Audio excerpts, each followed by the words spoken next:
Hommes politiques, religieux et personnalités issues de la société civile, avec des convictions très diverses, se sont retrouvés pour sceller une alliance contre nature avec comme objectif de déposer Ipk et son régime en l'accusant de tous les péchés d'Israël afin d'avoir la caution populaire. Créé le 5 juin 2020, 3 mois auront suffi à ce mouvement hétérogène, avec à sa tête le duo Imam Dicko, Shogel Kamega, respectivement autorité morale et président du comité stratégique, pour atteindre son but. En effet, le 18 août 2020, après avoir battu le pavé à plusieurs reprises, par le soleil brûlant et par la pluie, la lutte de M5 est parachevée par des militaires réunis au sein du CNSP menés par 5 colonels. Seulement voilà, alors que la transition bat son plein et que l'un des leurs occupe le poste de PM, le mouvement M5-RFP est sur le point de voler en éclats, sur fond de clarification et de règlement de compte entre ses acteurs.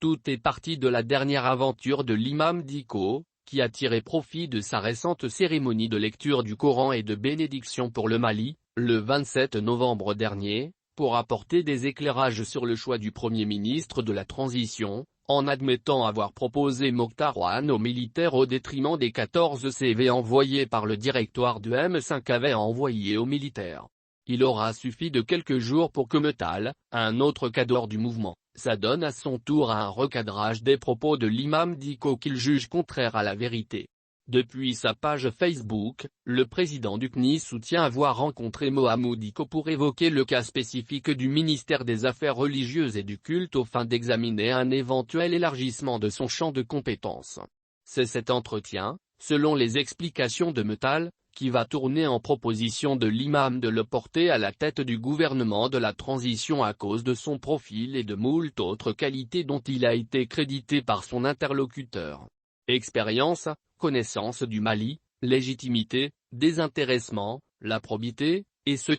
sont autant d'atouts évoqués par l'imam pour l'inciter à mettre le Mali au-dessus de son agenda personnel, rapporte Metal expliquant du même coup les raisons pour lesquelles son nom figure sur la liste des 14 CV envoyés par le M5-RFP. Et l'ex-ministre dit que d'en déduire que la version de Mohamed Dicko sur le choix du Premier ministre de la transition est truffée de contre-vérités. Comme si cela ne suffisait pas, une autre branche du M5, avec à sa tête Abdelkader Maïga, est passé à son tour devant la presse, samedi dernier, pour des éclairages sur la situation politique et sécuritaire du pays. Et, contre toute attente, d'autres révélations sur l'imam Dicko se sont invitées à l'événement. Selon le conférencier, Abdelkader Maïga, à la veille de sa cérémonie de lecture du Coran, l'imam Mohamed Dicko avait sollicité une condamnation par le M5-RFP des messages vidéo contre sa personne. Nous avons refusé. C'est pourquoi il s'est attaqué au M5-RFP sur le choix du PM,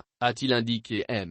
en révélant que le même imam Dicko s'était farouchement opposé à la nomination d'un des leurs, en l'occurrence Cheikh Oumar Sissoko, au poste de Premier ministre, sous prétexte qu'il est célibataire. Dans une autre vidéo ayant fait le tour des réseaux sociaux, Cheikh Oumar Sissoko s'attaque quant à lui au PM Shogel Kamega, en laissant entendre qu'il ne dit jamais la vérité sur les propos qu'il tienne. Cheikh Oumar Sissoko a été rejoint par son ex-complice Oumar Mariko, un autre membre du M5, qui dans un élément audio, s'en est pris violemment à Shogel, lequel, dans un précédent audio, soutenait l'instrumentalisation de l'AIM par les politiques tout en présentant les morts d'étudiants attribuées à Moussa Traoré comme une grossière invention. Faux, a rétorqué le président de la SADI. Par le biais d'un enregistrement qui fait également le tour des réseaux sociaux, Oumar Mariko présente Shogel Mega comme est un vulgaire menteur. Par rapport à l'AIM, il a menti du début à la fin, soutient-il, ajoutant par ailleurs que l'actuel Premier ministre et le mouvement démocratique sont deux faces d'une même médaille.